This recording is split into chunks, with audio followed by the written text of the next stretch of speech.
बहुत समय पहले की बात है। एक घना जंगल था जहां पेड़, पौधे और जानवर सब मिलकर रहते थे। उस जंगल में एक छोटा जादुई गांव भी था, जहां सिर्फ परियां और जादुई जीव रहते थे। इस गांव की सबसे खास बात थी वहां का जादुई तालाब। इस तालाब का पानी इतना शुद्ध और पवित्र था कि जो भी उसकी एक बूंद पी लेता, उसके दिल की सारी बुरी भावनाएं खत्म हो जातीं। जंगल के किनारे एक शेर रहता था, जिसका नाम सिंह था। सिंह बहुत शक्तिशाली था, पर उसके मन में हमेशा क्रोध और घमंड भरा रहता था। उसे हमेशा लगता था कि वह सबसे अधिक ताकतवर है और इस कारण वह दूसरों का अपमान करता था। एक दिन शेर की मुलाकात जंगल के एक बूढ़े हाथी से हुई।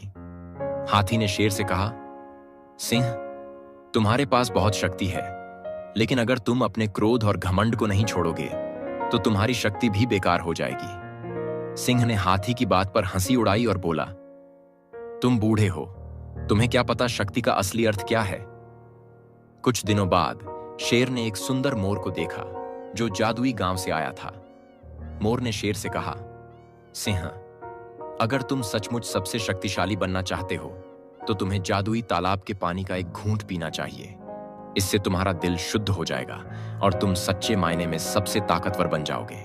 वह मोर के साथ जादुई तालाब की ओर चल पड़ा। जैसे ही वह तालाब के पास पहुंचा, उसने देखा कि तालाब का पानी क्रिस्टल जैसा चमक रहा था। शेर ने तालाब से पानी का एक घूंट लिया। जैसे ही उसने पानी पिया, उसके भीतर एक अजीब सी शांति महसूस हुई। उसका क्रोध और घमंड धीरे धीरे खत्म होने लगे। शेर ने महसूस किया कि असली शक्ति दूसरों के प्रति करुणा और प्रेम में है, न कि क्रोध और घमंड में। वह समझ गया कि हाथी और मोर दोनों सही थे। उस दिन से शेर ने अपने जंगल के सभी प्राणियों से प्रेम और सम्मान के साथ व्यवहार करना शुरू कर दिया। इस तरह शेर ने सीखा कि असली ताकत दिल की पवित्रता और दूसरों के साथ करुणा में होती है। जादुई तालाब ने न सिर्फ शेर को बदला, बल्कि पूरे जंगल को प्रेम और शांति से भर दिया।